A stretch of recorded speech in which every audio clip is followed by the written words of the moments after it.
Baik, pada 14 November yang lalu, Timbalan Menteri Pengangkutan membuat penjelasan dalam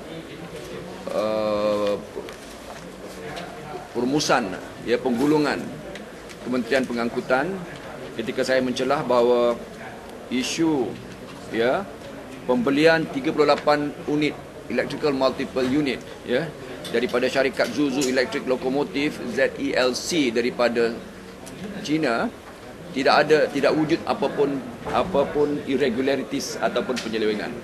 Ingat isunya. Baik, saya ketika itu bangkit untuk menyatakan bahawa isu ini tidak akan saya izinkan put to rest selagi bagaimana kalau saya telah tuliskan semua urutan the chronology of event jadi mudah bagi saudara-saudara memahami dan saya akan sekarang ni hanya highlight apa isu sebenar yang nak saya tekankan Lalu kalau kita perhatikan pada awal lagi isu tentang pembelian isu tentang pembelian EMU ini untuk KTMB bermula dengan 3 coach gerabak yang seketika NKRA diperkenalkan oleh Perdana Menteri, ia menjadi pembelian kepada 6 coach. It begins with 3 coach EMU turning to 6 coach.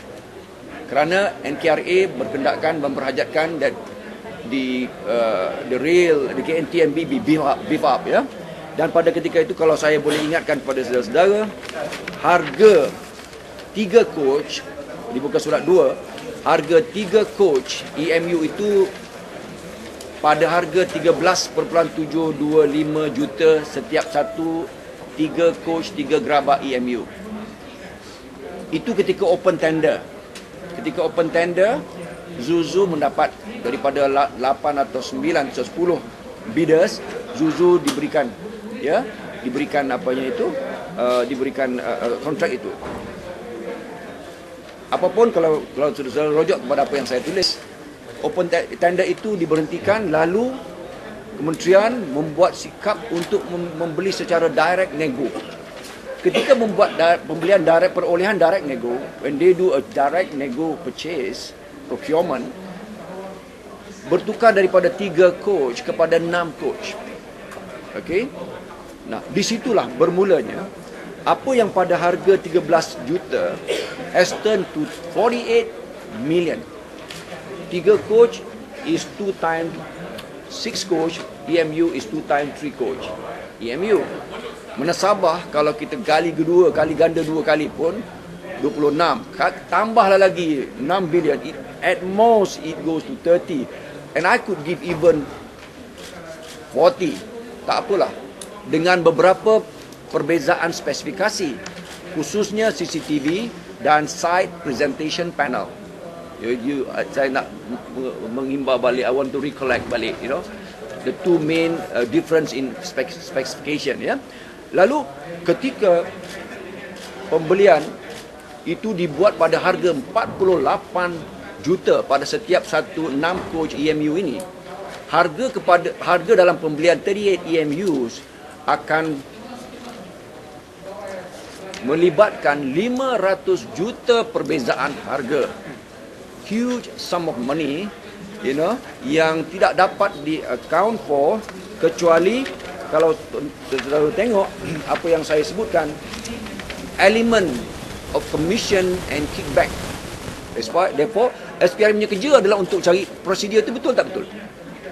Tetapi when coming to the issue of do they do the right thing, meaning paying that price of 500 million disparity, that is the bone of contention. Itu yang perkara yang dipertikaikan. Lalu saya mencadangkan dan saya sebutkan di situ bahawa saya bersedia engage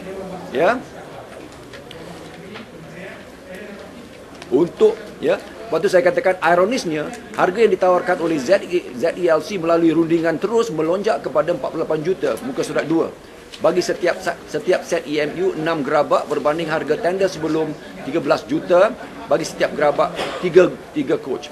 Lalu saya katakan sini pada nota C muka surat 2, sehubungan itu saya memohon jasa baik menteri dan Kementerian Pengangkutan untuk saya dan juru perunding saya yang akan saya lantik untuk menyemak dokumentasi spesifikasi EMU yang telah dijadikan asas perundingan harga pada pembelian 38 unit EMU 6 gerabak daripada ZELC itu. Now, I'm willing for the rakyat, engage consultant to contest. Kerana menteri dan kementerian mengatakan perkara itu munasabah. Right? Since I'm not a technical expert, that is not my field, I will engage technical consultant and expert. Look into the numbers, look into the breakdown macam mana yang saya sebutkan tadi pada poin yang terakhir. Kalau benar tidak terdapat sebarang unsur penyelewengan, saya ingin mendapatkan butir-butir pembelian, cost breakdown, komponen-komponen utama yang digunakan dalam EMU yang dibeli.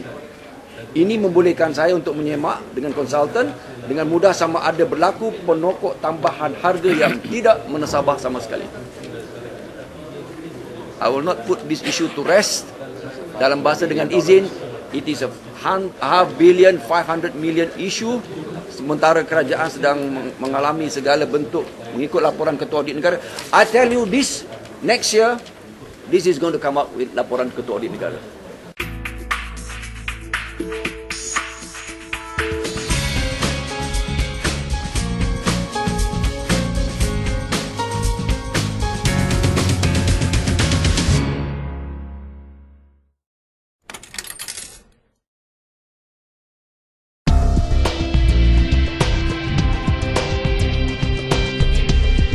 Pihak Mediapak melancarkan e-paper merupakan satu program baru dalam Mediapak asaskan kepada teknologi maklumat yang terkini yang wajib kita manfaatkan.